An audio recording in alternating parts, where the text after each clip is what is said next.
couldn't stand Nick Ballore. Yes, he plays for the Seattle Seahawks right now. So I had a workout with the Seahawks in 21. You know what I'm saying? Special coach thing, they about to sign me and shit. So they was like, hey, you and Nick got to clear that beat before you walk in that locker room. All right, it's going to be all good. In my head, fuck that nigga. So then I get that training camp this year. Yeah. As coach. He wasn't sure. I wasn't sure. And we even talked about these niggas was finna set it off. Is we fading or what? We cool. These niggas are finna set it the fuck. What we gonna do? Nico was there. Nico was like, my boy Bates. And he did me. I was just like, all right. Same thing. All right. You nigga finna squabble. Oh, God. Right there. He was an asshole. Couldn't stand his ass. And my boy played fullback too, so my boy all around athlete. He was giving him a compliment since I can't stand his ass. Great athlete. He just did it all. Fuck that nigga. Hey, facts though. It's a fact. I love inside. I'm not laughing at Chuck Norris. Chuck Norris I'm built not the loving hospital. that, Chuck Norris jokes are great though. Did you know that Chuck Norris and Superman once had a fight, and the loser had to wear underpants on the outside of their pants for the rest of their lives? Just a fun fact. Welcome to First Kick Seahawks. I'm trying to share the link to my Blue Sky really quick, which I suppose I should add to my links and socials down below. There we go. I did the thing. Welcome. Hello. If you'll notice, I didn't do a Tell the Truth Monday yesterday. And to tell you the truth, I was tired. Emotionally. I was emotionally tired. The Seahawks emotionally wore me out. There's a lot going on this past few weeks. I'll never miss a game, and I'll watch all the way to the end. And as you even saw, if you follow my threads, I have a whole playlist of games that I like to call live. I have the fourth quarter because my internet cut out, and then once it booted up, I got back in. But in the fourth quarter, you can just see me deflate like, well, we lost. And just starting to fume, right? As I start to kind of suck it in. And it is the way we lost that really bothered me. It's the way we lost. I want to talk about the way we lost, how that relates to the history of Pete Carroll.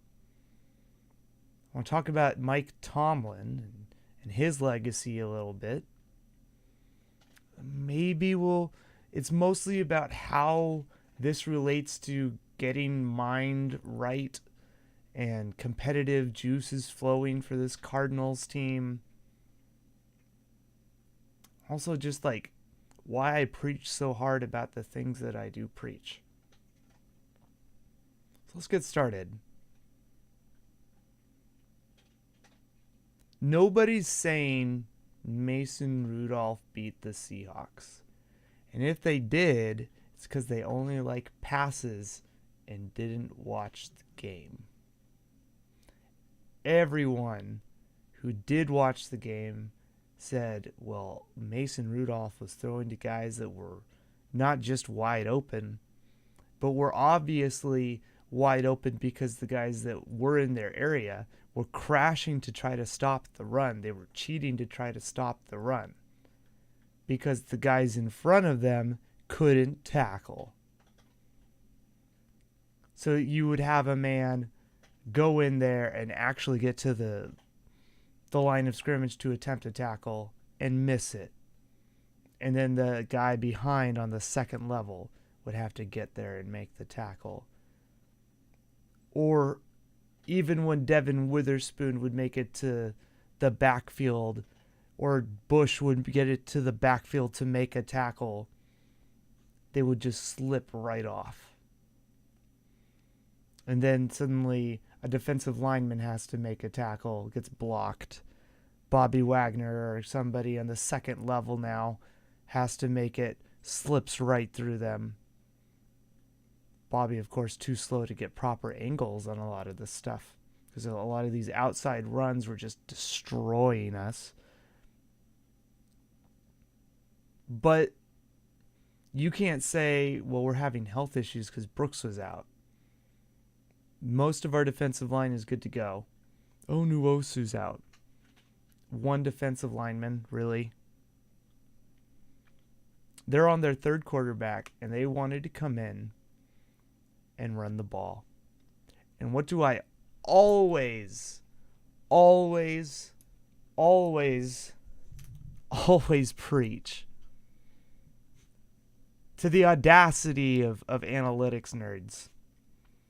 If you can get 3 yards running every single down, no matter what, you will beat any team every single game as long as you don't turn over the ball. We got the Steelers to punt, twice? We get to fourth down. This was that one drive. They got to fourth down twice and converted it. If you run 3 yards every down, and this isn't what they did, right? They had explosive runs, but keep with me. You run for 3 yards on first down, it's now 2nd and 7. You run for 3 yards on second down, it's now 3rd and 4. You run for 3 yards on third down, it's now 4th and 1. You run for 3 yards on fourth down, it's now 1st and 10. And you just do that all goddamn game long. What if your running back gets tired? Here's the kicker. Warren, this guy that apparently even I overlooked because I wasn't paying attention, had more overall yards this year than Harris does. He had over 1,000 going into this game. This game, Harris got to 1,000. And so it was, tag, you're it, your turn. Okay, you're in. Okay, you're in. Okay, your turn. Oh, I'm tired. Okay, you can go in for a bit. It was kind of a bit of a Woody Hayes, except we weren't keeping them at 3 yards. They were getting more than 3 yards. When you watch that game, it's, they're just, and then we're gonna, and then we're gonna, and then we're gonna, and then we're gonna, and then we're gonna, and then we're gonna, and then you're gonna be, and then you're gonna be, and then you're gonna be, and then you're gonna be, over and over and over and over and over again. We just keep hammering you. That was the whole game. And I love it. I hated it because it doesn't feel good to be on the receiving end of a beatdown. And it wasn't like with McCaffrey where they're creating amazing seams and stuff for him to run through, and they obviously have an MVP caliber running back just doing MVP things. We're just going to be more physical than you. We want this yardage more than you want to tackle us. We're going to exert everything we have into this run. Stiff arm you, swipe you, truck you, fucking break you. It's going to be awesome. I love this type of football. And then I need to take a break. Oh, I'm tired. It's okay, Warren. Come on in. Warren's going to come in and be like, oh, I'm ready to go. And then the defense is like, I'm so tired of trying to tackle these guys. Oh, defenses don't get tired. That's what EPA nerds say. Defenses don't get tired. Yeah, they fucking do. Our defense was tired by the second quarter. Easily tired by the second quarter. It was by the time that they had converted that second fourth down and then made it down. I don't know if they scored a touchdown on that drive or if they just got a field goal. But yeah, they fucking popped us. And it's not like Fairmouth or any of their linemen were blocking particularly well. They were just getting just enough on our defensive linemen to create gaps for these running backs to use their limbs and their abilities to attack the other skill positions that we have trying to tackle them. We saw what happened to Woolen. Dude got, stiff-armed King Henry style at Earl Thomas into the turf, backflipped. It was embarrassing for him.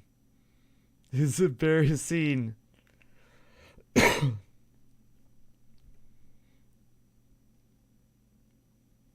was embarrassing for a lot of guys out there.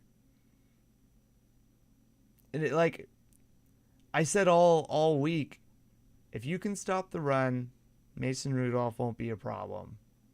This was the game. Meanwhile, we have Kenneth Walker over there. He looks good. And then we have some issues with the center. We keep having all these weird plays that we try to do.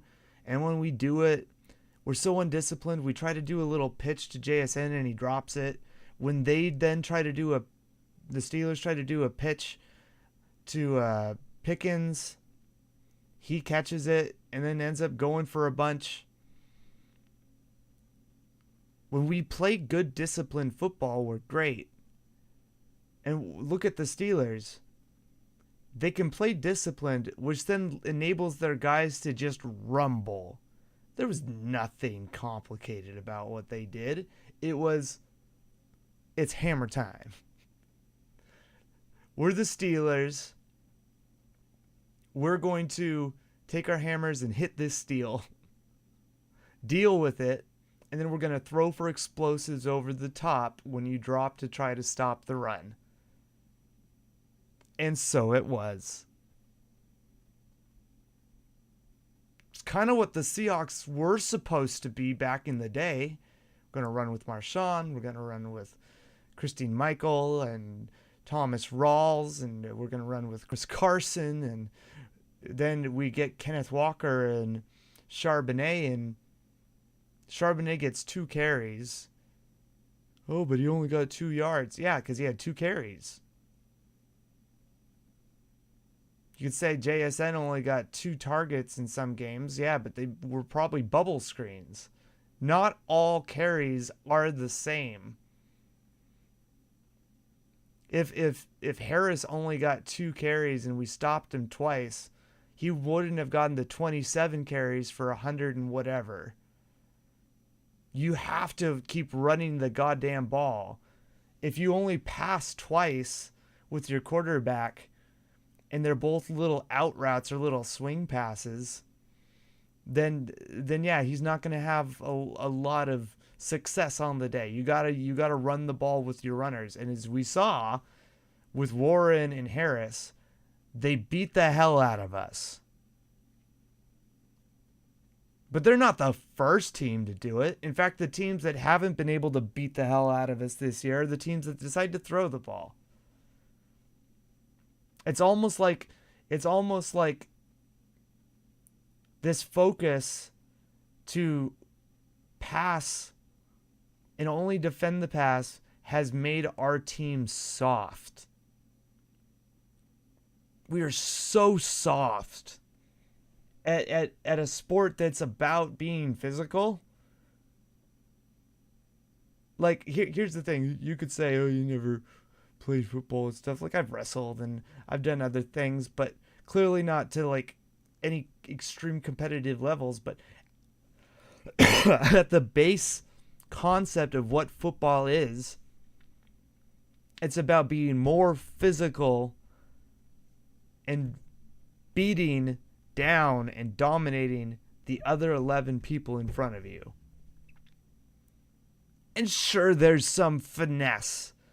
But if you go all finesse, if that's all you got, you're going to get toilet papered.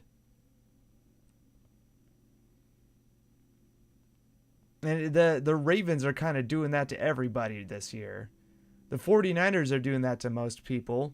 The Eagles are getting beat by teams that aren't falling for it. The Cowboys, they have a explosive passing game, but they don't have any running game to speak of. The Dolphins for some reason, nobody wants to talk about Mostert. They keep talking about a chain, but Mostert is the one that's leading that running game. He's incredible this year. And it's opening things. I mean, maybe it's Hill too, right? Hill's fucking amazing also. But, like, their running attack is incredible. You have to be able to run the ball and then stop the run. And so for the longest time this season, what was the biggest problem we were having? It was, can we even get to the gap? Can we even get to the gap to stop the run? It wasn't until the Eagles game that we weren't even able to reach gaps. Remember the 49ers game with Jamal Adams and the rest of the team? We weren't gang tackling. We weren't tackling at all. We were flat out whiffing. So it's been a problem all year what happened in the Steelers game, except for a couple details, which I think are important to highlight before we get into the Cardinals week. There's still room to grow.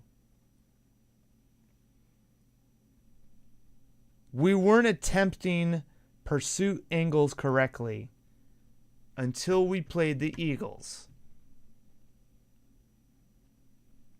That was a couple weeks ago. Since then, we beat the Titans barely. We did beat the Eagles barely, and then we lost to the Steelers pretty convincingly. Steelers ran all over us. Titans ran all over us. Eagles should have ran all over us, but didn't. But what was a common theme among these three games is is that my lungs are dying.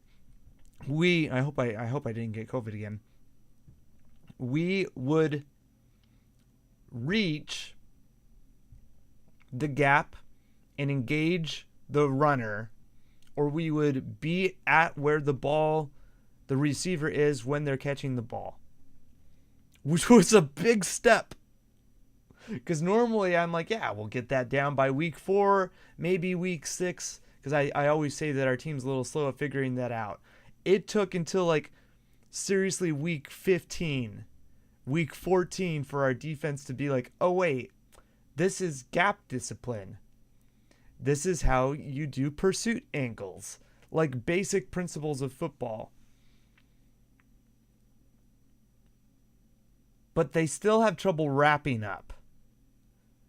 But they're gang tackling. They're getting into the gaps, and then everyone else is kind of swarming. That's a sign of good defense capability. The problem is that no one's actually able to bring anybody down as soon as they get there. But they are getting there. We saw Devin Witherspoon get in the backfield and whiff. But he got there, and he made contact. It wasn't like he was completely off and just missed. He just bounced off the guy. We saw Woolen engage, I think it was Warren, to make a tackle. He just got stiff-armed. But he only just learned, he said, I think it was in the Eagles game, that he could pop somebody and that he wouldn't get hurt, and he was surprised. So maybe he's just now learning, oh, I can be physical. Shit, I got stiff-armed in the ground by somebody who's already known how to be physical his entire life. So he can learn from that.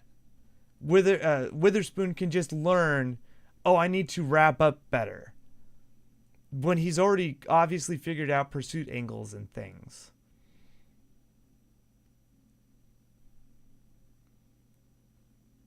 It's not like what's wrong with our defense hasn't been visibly unfixable, except for one detail, which is none of our guys are wrapping up and tackling. Not Quandary Diggs. He was missing tackles all over. Even Bobby Wagner, when he's tackling, he's getting dragged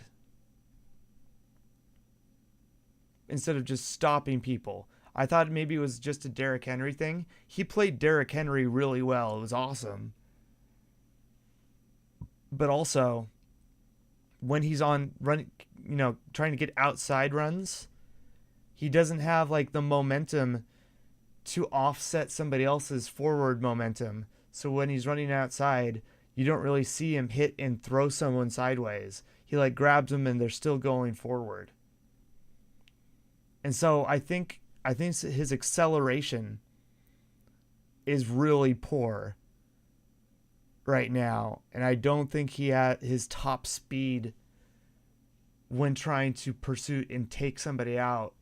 Like he can see it, he can do the form up in the tackle, but he doesn't have the boost, right? He doesn't have that juice to get it done. And I think that's unfortunate.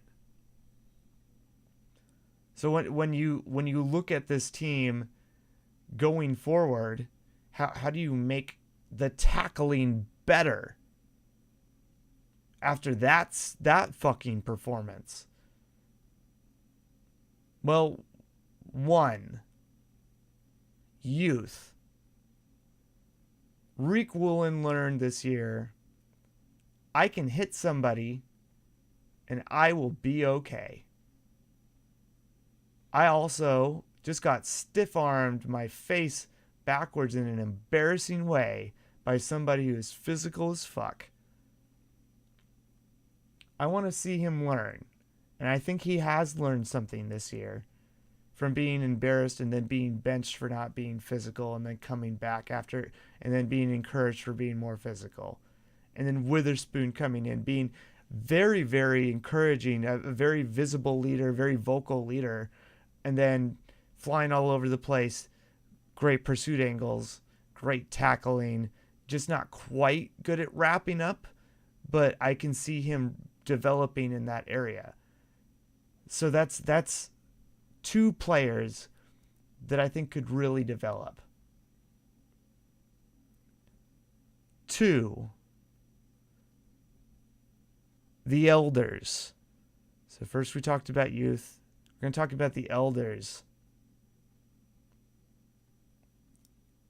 I said before I want to see our high draft pick, if possible, if we get another high one. I want to see if we can. Last year we got the first corner in the draft and the first receiver in the draft. I want to see if we can get the first safety or the first strong safety in the draft. We need youth in the safety room. We paid for Quandre Diggs in 2018? Like that's when we got him from the Lions. And then we have Jordan Love, who's basically just, what was his name? Not McDonald. We had this strong safety here forever that we got from the Tampa Bay Buccaneers. He was awesome. But he's just like a journeyman, right? So we got this journeyman strong safety from the Giants named Julian Love. We got Jamal Adams, who's, I'm not worried about him physically. I mean, clearly he's not all there right now. I'm worried about him mentally. And I don't want him on the team because of mental reasons. And Diggs and Adams are taking up most of your defensive cap. And neither of them are good tacklers right now. Diggs is pretty good at pass coverage, but he's not good at tackling. Then you have Bobby Wagner, who's an amazing leader, good communicator, knows what's going on, but physically can't get that extra thing done. I talk about how on the offensive line, you need 8 starters. And one of your backups, because 3 of them are backups, one of those 3 backups that's a starter is like a Jason Peters. Somebody who isn't physically capable to start an entire game anymore but is really knowledgeable, super smart, and can come in, play like left tackle or left guard, and then point out to the center who's younger, hey, look at this. Hey, look at this. And then while in the training camp or during the week while preparing for games, they're in the room studying together, and he's teaching them all this other stuff. Because he's super valuable. It's not about the body, it's about the brain. And then, yeah, he can come in and play snaps and get things done. You just don't want to wear him out. It's a long season.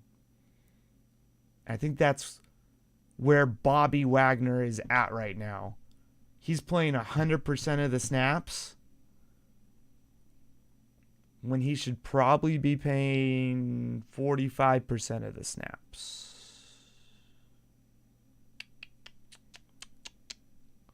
Yeah. 45% of the snaps. And I chose 45 because it's close to 50%, but just under. Sure, Brooks got hurt. And since Brooks got hurt, then Bobby Wagner would come in and his snaps would increase a whole bunch towards the end of the season. But you'd want Bobby Wagner to be in there rotating with Brooks, who stays at Mike, where he's supposed to be. Bobby will go to Will or Sam, help teach up Darrell Taylor, help coach up the other high draft pick linebacker that I've been begging for. So you got these three guys ahead of Bobby who need to be coached up.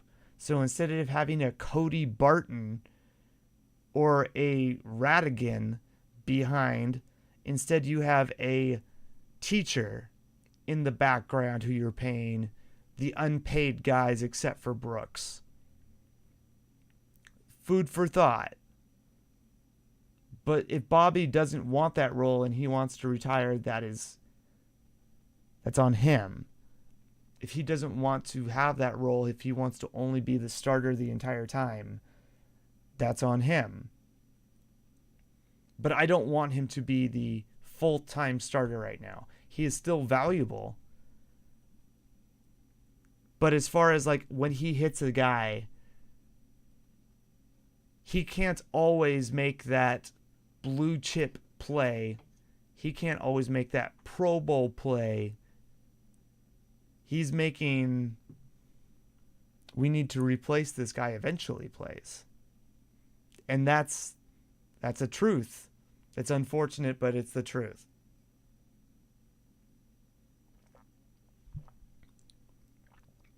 And I don't care so much about pass coverage. Pass coverage comes if you can't tackle. I've seen so many guys that can do good pass coverage, but as soon as they're in position to cover the pass, they can't do anything. So what's the point? You can't play football if you can't tackle.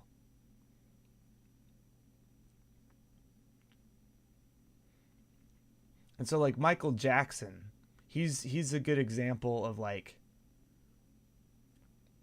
another journeyman who was just getting beat time and time again on tackling, where he can come in and cover some things and he can tackle some things, but at least he's better than Cody Bryant, who can't cover and he whiffs on tackles.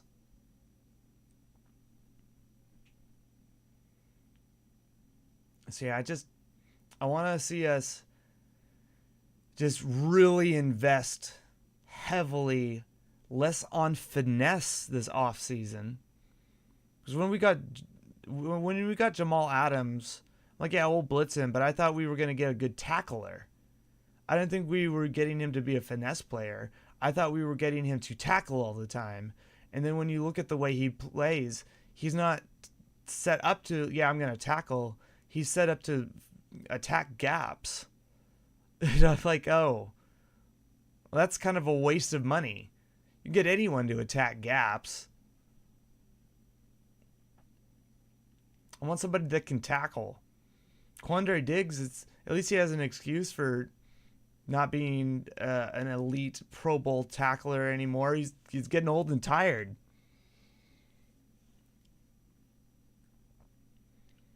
And Bobby kind of has that excuse too. If Bobby maybe lost some weight, it'd be interesting to see if he'd get quicker.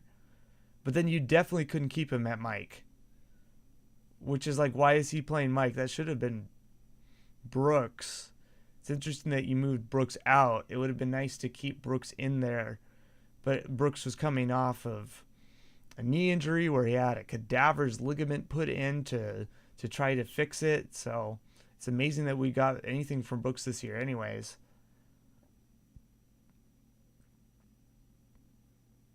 So yeah, just... And the way the Seahawks fans disrespected the Steelers team, I hope our locker room didn't. I was telling you, like, we should beat this team if we play good fundamental football. And there's nothing I saw on Sunday that suggests otherwise. If we had just wrapped up, maybe not the first guy wrapping up, but probably the second guy wrapping up, we probably would have won that game. It was closer than I looked. They just weren't punting. They just weren't punting the ball. Instead, they were running again and again and again. And there's this statement that, yeah, we haven't had a turnover in like 6 home games or something like that. That doesn't seem right. But even if that's true, we had opportunities for turnovers. There's the pick near the corner where the guy bapped it in the air, but his toe was technically on the white line. So it made the ball count as being out. Before who picked that thing off? Michael Jackson would have gotten credit for that pick, I think. And there was the almost fumble in the end zone, but then he ended up getting the ball across the line by like a centimeter. Both of those I agree with the ruling on the field. But, you know, football's hard, turnovers are hard. But if you played the rest of the game better, those ball would have been thrown in tedious situations probably a little bit more. So I want to talk about grit a little bit.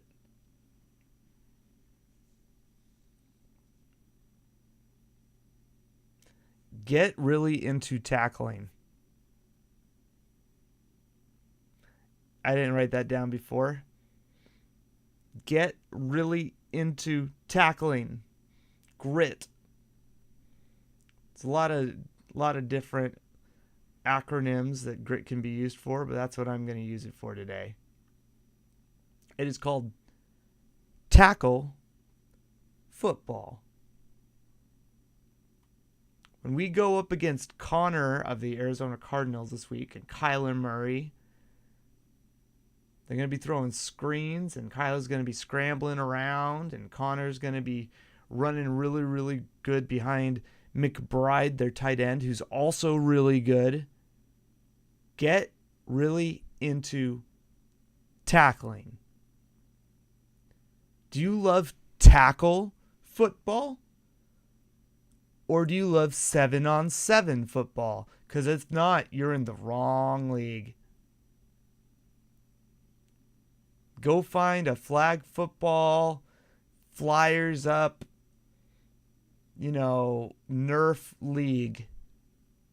In tackle football, there's something called the Oklahoma drill.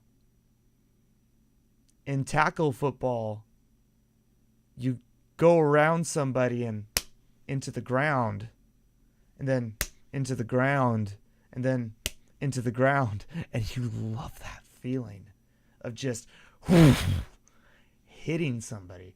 I've tackled somebody and I giggled because it feels good to tackle somebody.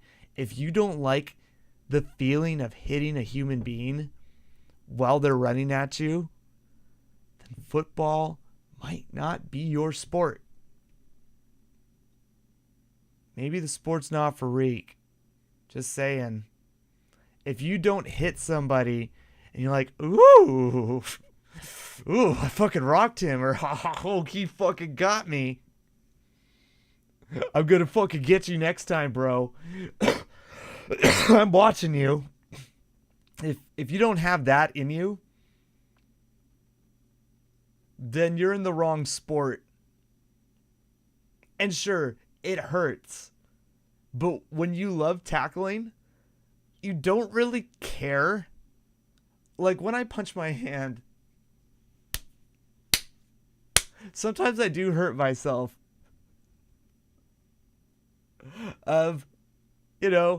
When anyone does any stupid shit, with skateboarders, when they land on the ground, when I would ski and I would pull a certain way that would be really hard on my leg, and I would flip down the hill or something, when you do something you love, sometimes it fucking hurts.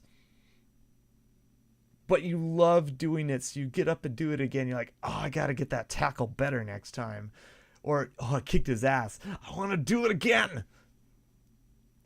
Get addicted to tackling. Get really into tackling. Become hyper fixated on tackling because you just got beat up by a team that knew this team can't fucking tackle. This team hasn't tackled all year. Now we're going against the Cardinals, and they just beat the Eagles, and they've been scrappy all year. They're not getting the first round pick. That's guaranteed to the Bears.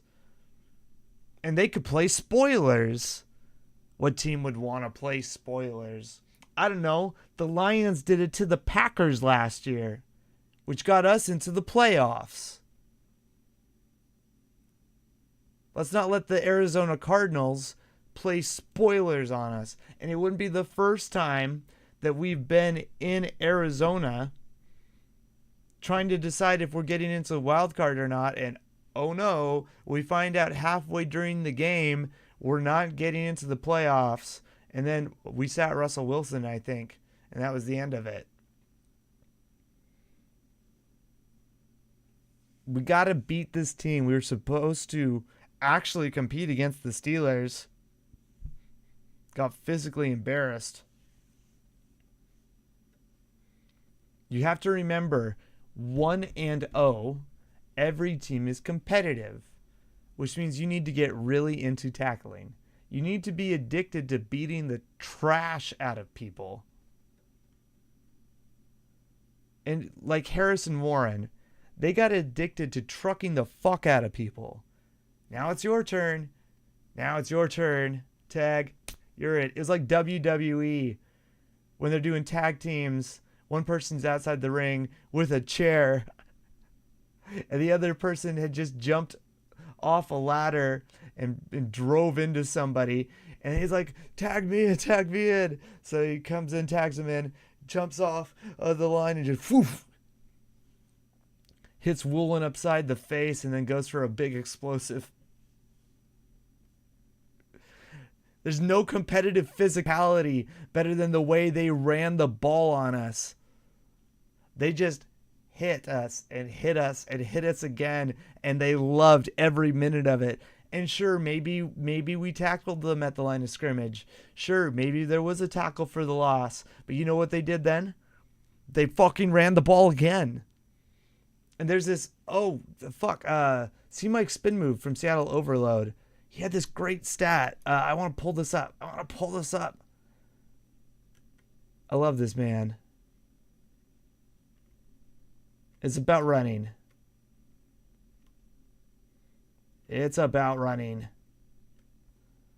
Also, follow Seattle Overload and all they do. Okay. The Seahawks pass 60% of the time on second downs. And they're in 25th in total volume of runs on second down. which means out of all teams in the NFL that run on second down, we're 25th. So if there's an argument out there that we're running the ball too much, it's a fallacy. On second down, we're 25th. On first down, we're throwing the hell out of the ball. I don't feel like looking up that stat. But we do not run the ball. Okay, do you have any questions for me about the Steelers Seahawks game before I move on to talk about the referees in the Cowboys Lions game? I'm going to give it a second.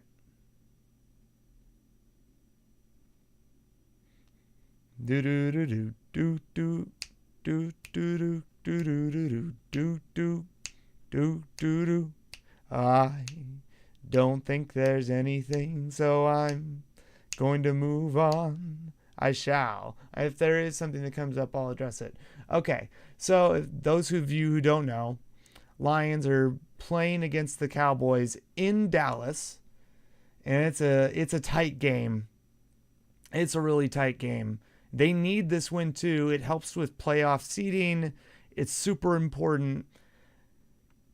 I don't remember the exact score. Lions drive down the field at the very end of the game, and they score a touchdown. And they have an option to either kick an extra point, which would take them to overtime, or go for two, which would win them the game.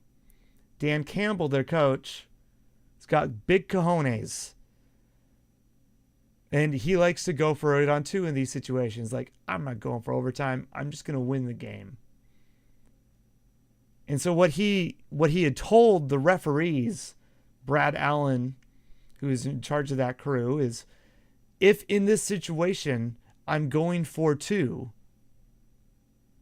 I am going to have my offensive tackle approach you and check in as an eligible receiver, because we're probably going to try to throw a ball to him. Do you understand? Brad Allen says yes. This is normal procedure. Bill Belichick did it all the time. Teams that like to throw to their tackles do it all the time. There's a rule about making sure that you don't have a receiver lined up over the tackle, because the tackle is now considered an eligible receiver. So there's a pattern of alignment. Pattern of alignment was good. When they line up, you can see the tackle go up to the ref, say, I'm coming in, checks his chest. Referee looks at him, points and says, good. They line up. They snap the ball. Tackle runs. Post. Quarterback Jared Goff throws to the tackle. This is the left tackle. He catches the ball. Touchdown. It's extra. It's the 2-point conversion. Lions win. Right? Everyone's going crazy. This is nuts. Crowd's going wild. And then at the last second, after everything is going, the 2 points have gone up on the board, they've already been declared the winner, there's a flag. Foof. A yellow flag. Ineligible receiver downfield. That left tackle never reported in as eligible.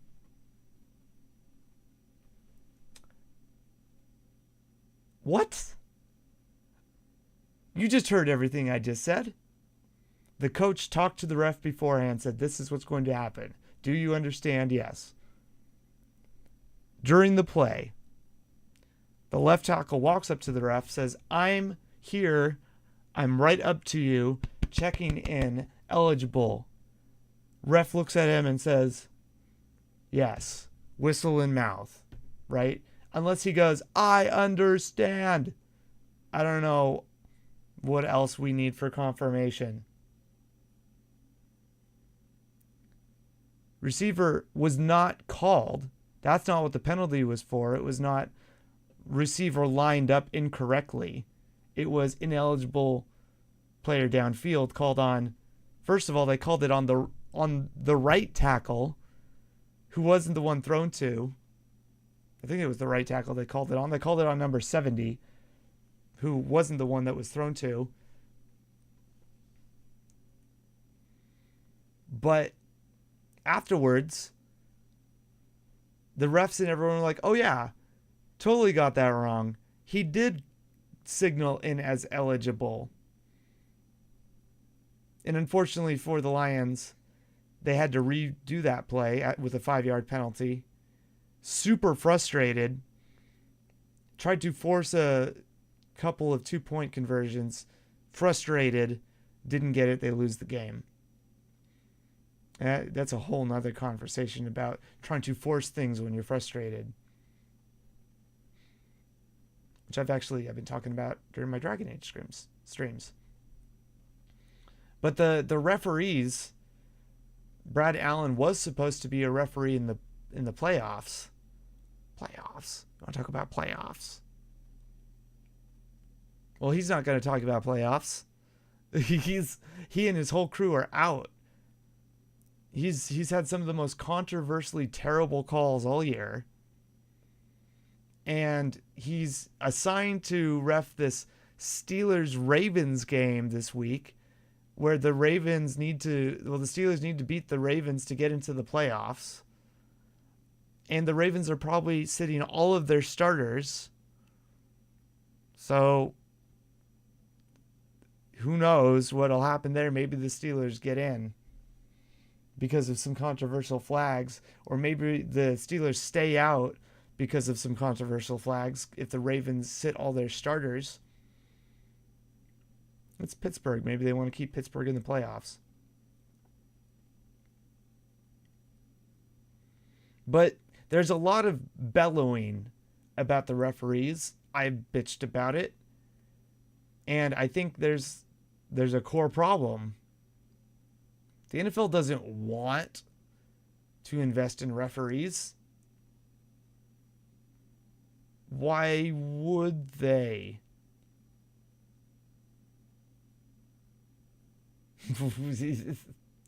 I can hear it already. Because they want to make the game better.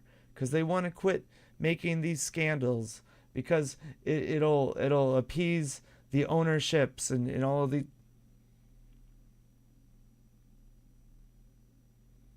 I don't hear the owners, except for maybe Jim Irsay,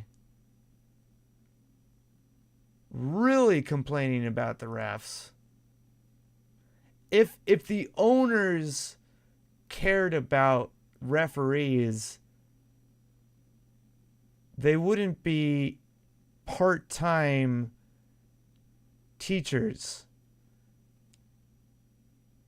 That's what Brad Allen is, right? Isn't he? I'm pretty sure he is literally a junior high teacher who, during the weekends, referees for the NFL. They're not full-time refs. None of them are. Except for maybe some of the really higher-ups, and that's like a recent thing. And by higher-ups, I mean the ones in New York looking at the tape. And that's like, what, Pereira or whatever his name is, the retired ones who we know from television. They're not like actively investing in referees. They're not actively training referees. They're kind of taking some of their responsibilities away a little bit with New York, where New York can tell them what to do and help with reviews and stuff to speed things up. So that's nice.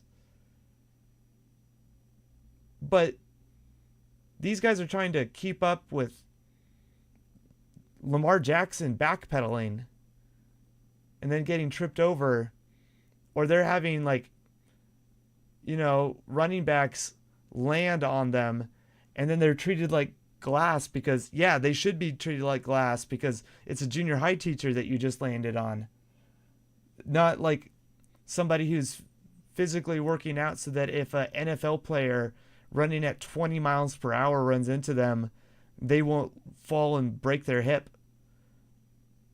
Not saying that they're old. A young person can also break their hip if they're not physically fit enough to take a hit from an NFL player coming at them.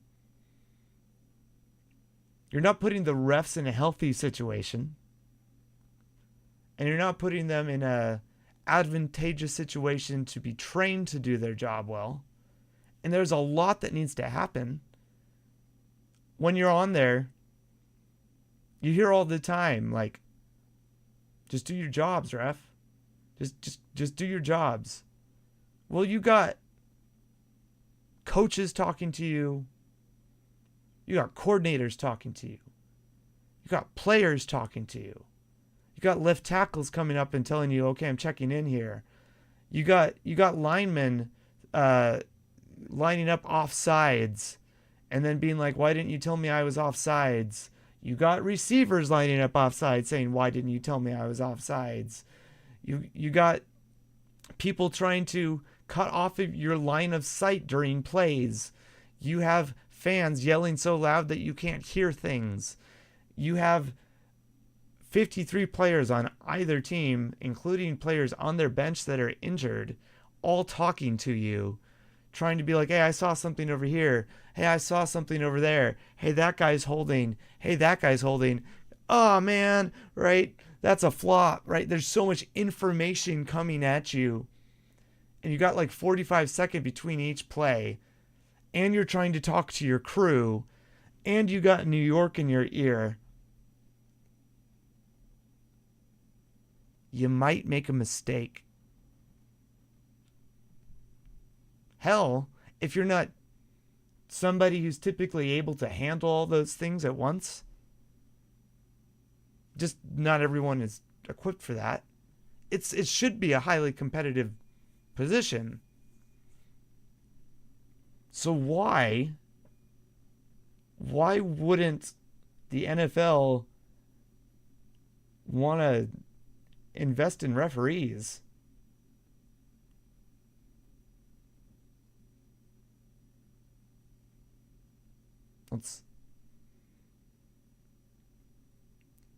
I'm waiting.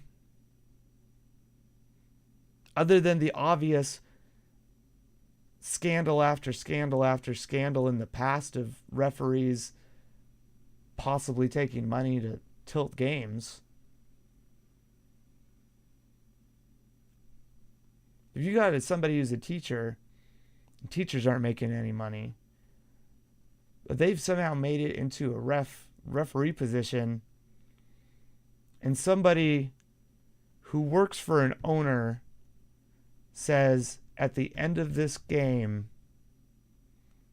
do everything you can to make sure the Lions lose, because this is Jerry Jonestown.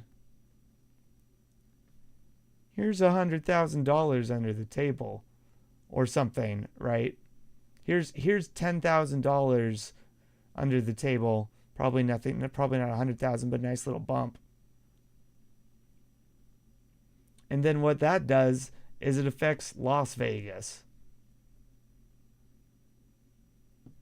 It's easier, I think, for owners to do some bullshit to manipulate narratives about wins and losses and to play betting, which gambling has been a part of the NFL since before the NFL was the NFL. They can make so much money by not investing in the refs and having fans be mad at the referees or be mad at players and all these other things, because at the end of the day, we can't do anything to fix it. And they can just replace referees with like, oh, we'll just bench him. And then after a while, he'll just get tired of it and then he'll move on or something, right?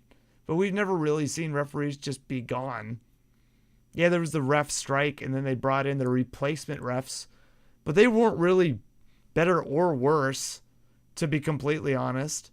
They just didn't have as many reps. So there's this like, how could the refs call that at the end? How could you tell Brad Allen, and I'm not accusing Brad Allen of having money given to him under the table. He could have very well just mind blank, so much going on. That was my first thing, was there's so much going on during a game that if you're not educating these refs correctly, they're and putting them in a situation where it's a full-time job, these things are going to happen.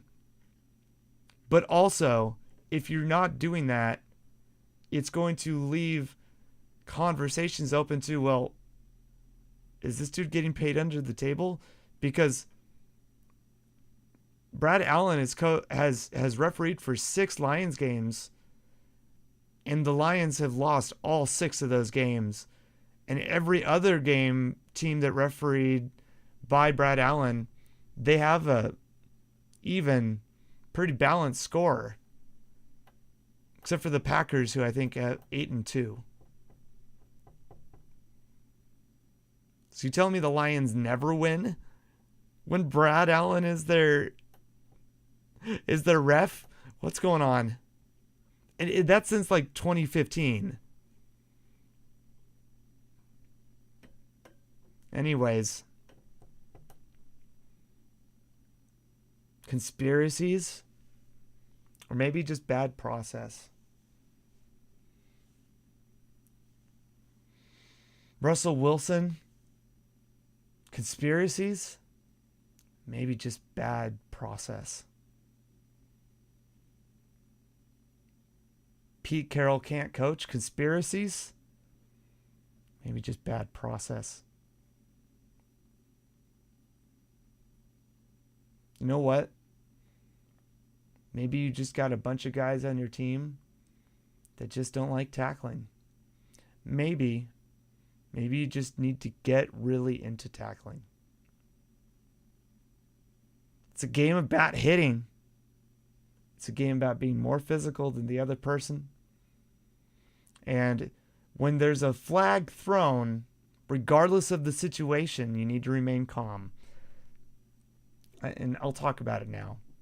The Lions, they go for the 2-point conversion. They complete the 2-point conversion. They think they win the game. Flag. 5-yard penalty. Fuck. God fucking damn it. That fucking ref just fucking took the game right out of our hand. Well, you do have a 2-point conversion attempt you could still do. You could also try an extra point and go for overtime. So what they did was they tried a 2-point attempt. Clearly everyone is stressed out. Luckily for them, the Cowboys commit a 5-yard penalty. Moves them up again 5 yards. They then try again on a third attempt on 2-point conversion. Still obviously frustrated, trying to force the ball in there. They don't get it. Game's over.